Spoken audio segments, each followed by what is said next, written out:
Om Shri Sai Ram Dhyana Vahini by Bhagwan Shri Satya Sai Baba. Chapter 11. The object of meditation is the elimination of vasanas or tendencies. The only objective of the life of man is the realization of the Atma, that is to say, to attain Atma Sakshatkaram. To get this realization, one should be entirely free from vasanas or impulses or tendencies or impressions. Moksha or liberation is nothing but reaching the state of vasana rahita. No tendency. These tendencies are of two types: Shubha vasanas or beneficent tendencies and Ashubha vasanas, maleficent tendencies. The beneficent tendencies are saturated with holiness and do not cause rebirth. The maleficent tendencies feed the mind and make it more and more uncontrollable and unsteady. They spread and strengthen the desire for objective pleasure. If the Shubha vasanas or beneficent impulses are encouraged and cultivated, they will not result in rebirth. They are like fried seeds which will not sprout. If you stick to the beneficent impulses, you can easily acquire Brahma Jnanam or knowledge of the Brahman. These beneficent impulses are characterized by such activities as the association with Mahatmas or great souls, to have darshana, audience, sparsham, touch and sambhashana, conversation with such great souls, inclination to meet them and follow their advice, daya, compassion, aurapu, forbearance, prema, love, sahana, patience, satya, truth, dhairyam, courage, shama, continence, brahmacharya, chastity, etc. These are called the pure tendencies. The impure tendencies are those that lead one to such vices as the craving to see things that cater to the lower desires and result in unsteady mind, that is watching the cinema pictures, craving to eat dishes that are rajasika, that is food which brings passion like meat and fish, craving to drink intoxicants, to have evil thoughts, kopam, anger, moham, delusion or attachment, durasa, greed, aham, conceit, deceit, arrogance, irsha or envy, asuya, jealousy, and such other qualities. Such impure tendencies are of three types: worldly impulses, scholarly or intellectual impulses, and physical or bodily impulses. The physical impulses make men desire a beautiful physique, a strong sturdy build, a skin that will never be disfigured by wrinkles and round hard muscles. The scholarly impulses prompt man to crave for becoming a great scholar, an unrivaled expert in defeating every competitor in the field. And last, the worldly impulses, the craving for glory, power and authority, high status, name and fame, honor, supremacy, and all such desires can be grouped under this head. All these types are impure tendencies. They bind you to the samsara or wheel of birth and death and tie you down to this earth. The giant tree called mind has two seeds: vasana or impulse and prana, breath of life. The seed becomes the giant tree. The tree yields the seeds. The prana moves because of the impulses. The impulses operate because of the movement of prana. Of these, even if one is destroyed, the other too is destroyed. So, if the mind has to be free from their influence, it must first destroy the ajnanam or ignorance present in it. The ignorance does not exist alone. He has a demonic offspring, ahamkara or egoism. That asura or demon has two children, raga and vasana, that is passion and impulse. So, raga and vasana are closely interrelated. As is the raga, so is Vasana, they are very close sisters. Raga means ichcha or inclination, or sneham, affection. Through raga, a man gets the feeling of mamata, that is, feelings of my and mine. Those feelings provoke asa or desire or false expectation. Expectations breed worries. Therefore, to remove raga and vasana, ahamkara or egoism has to be annihilated. That means ajnanam or ignorance has to be removed, for by that means alone can egoism be killed. The aim of dhyanam or meditation lies in destroying that ajnanam or ignorance and developing sugyanam or wisdom. The conquest of ajnanam, ahamkara, raga and vasana brings about moksha or liberation for the jivi or the individual being. He who is a slave of vasanas or tendencies is devoid of jnanam or wisdom. He is in truth a weakling, but he need not be worried at all. As soon as vasanas are uprooted, he can earn back the divine nature that he has lost by neglect. The vasanas invade the realm of the heart. They cause endless trouble. They remind you of pleasures, agitating the memory of past experiences, and you start craving for them again. The craving make the indriyas or senses and their leader, the manas or mind, to engage themselves in brisk activities. There is no escape for them from this.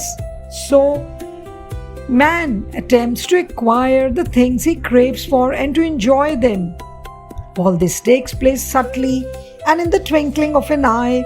So to say, the vasanas operate so subtly and so powerfully, just as the seed contains within itself the trunk, the branches, the twigs, the leaves, the flowers, and the fruits. So too, in the vasana, all this lies dormant. So, vasanas are the cause of all objective happiness of man. If they are absent, the mind is pellucid and pure. As a result, all the agitations and related movements of the mind caused by the vasanas will get destroyed.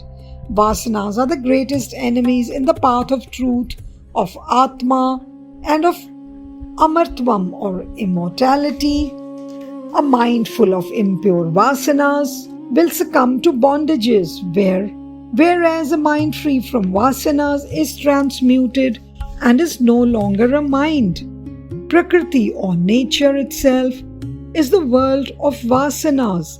The mind is attracted towards the external objects of the world, and it starts contemplating on the objects and dwelling on their qualities, all on account of these vasanas. If one has no vasana, his mind will not be affected at all by the objective world. The mind is like a piece of cloth. It takes on any color with which it is dyed. Satvika or pure vasanas will make it white. Rajsika or restlessness vasanas will change it into red, while tamsika or ignorant vasanas will give it a black color. So, the mind is shaped by the type of vasanas with which it is filled. Man must engage in dharana, one-pointed concentration, and dhyana, meditation, to destroy these vasanas or tendencies. Then he will also acquire necessary strength to engage in such practices, dhyanam and dharana. The mind is nothing but a bundle of vasanas. Some aspirants say to themselves that in spite of many years of steady practice, they have yet to acquire success in dhyanam and dharana. The reason need not be specially pointed out. It is just this: they have not been able to uproot the vasanas. Therefore, such practitioners must strive to conquer their innate tendencies, which are impediments to dhyanam and dharana. They must fortify themselves with greater faith and act. If the sadhaka or spiritual aspirant is disturbed now and then by impure vasanas, he must overcome them by his willpower and his spiritual exercises. Jivan Mukta, or the liberated one while living, has burnt out his vasanas, but the grihastha or householder is cultivating them. There is no profit in simply controlling them. A cobra becomes harmless only when its fangs are plucked out. So too, their roots must be burnt. Then only can man attain the Brahman. Of course, even pure and sacred vasanas are a bondage, but they are not hindrances. However many they may be, a thorn is removed by another thorn and both are thrown out afterwards, is it not? So also, when impure vasanas are overcome through the influence of pure vasanas, one has to outgrow both. This means that even the purest vasanas, the craving for moksha or liberation, has to disappear in time. Only then can you become that. A shackle is a shackle, whether it is of iron or gold. One has to be free from both. That is to say, one should be completely free of vasanas and attain a stage when neither good nor bad will attract or repel. Anyone aiming at sakshatkaram or realization of God should practice the diminishing of vasanas, the curbing of the mind, and the study of the tattva jnanam or self-knowledge. Not one of these is sufficient for moksha or liberation. All are needed. In Jivan Mukta, vasanas persist but as fried seeds only. They will not cause further births. See, the Karana Sharira or casual body is a jnani, the seat of ignorance. It is saturated with vasanas or tendencies and samskaras, impressions. The Atma is free from vasanas. It is ever pure. It is genderless and has no mind, no senses, no form. Not only that, it has no prana or life breath.